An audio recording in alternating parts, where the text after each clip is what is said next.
പറഞ്ഞിട്ടാ ഈ പറയുന്നേ?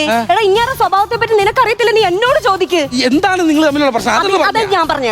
എടാ കല്യാണം കഴിച്ചതേ ഇങ്ങനെ എന്നോട് കള്ളത്തരം പറഞ്ഞിട്ടാ. എടാ ഇയാൾ എന്നോട് പറഞ്ഞത് ഇയാൾ നിവിൻ പോളിയുടെ ബന്ധുവാന്ന് പറഞ്ഞ എന്നെ കെട്ടിയത്. ആണോ ഏട്ടാ? നിവിൻ പോളി നമ്മുടെ സ്വന്തക്കാരനാണ്. എങ്ങനെ? എന്റെ വീട്ടിലെ പട്ടിയില്ലേ, അതിന്റെ അനിയത്തി പട്ടിയാണ് നിവിൻ പോളിയുടെ വീട്ടിൽ കിടക്കുന്നത്. അങ്ങനെ ബന്ധമാണ്.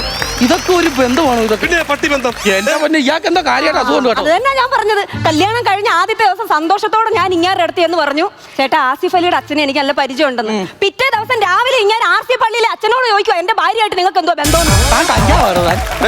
ഇവിടെ ഈ ചൂട് കാച്ചിൽ ബാക്കിയായിട്ട് ചവച്ചോണ്ടല്ലേ ഈ പേര് പറഞ്ഞു, അതുകൊണ്ട് എനിക്ക് മനസ്സിലാവാത്തത്. അപ്പൊ നിങ്ങളുടെ കയ്യിലും കുറ്റമുണ്ട്. എന്റെ കയ്യിൽ എന്തോ കുറ്റമായടാ? ഈ പറയുന്ന കാര്യങ്ങളൊന്നും ഇങ്ങനെ മനസ്സിലാക്കുന്നില്ലടാ. എടാ കല്യാണം കഴിഞ്ഞ് ചെന്ന് കുറച്ച് ദിവസം കഴിഞ്ഞപ്പോ എനിക്ക് വലിയൊരു സംശയം.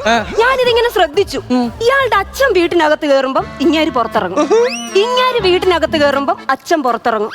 2-3 ദിവസം കഴിഞ്ഞപ്പോ എനിക്ക് ആ സത്യം മനസ്സിലായി. എടാ രണ്ടുപേർ കൂടെ ഒറ്റ ലുങ്കിയുള്ളടാ ഇവർക്ക്.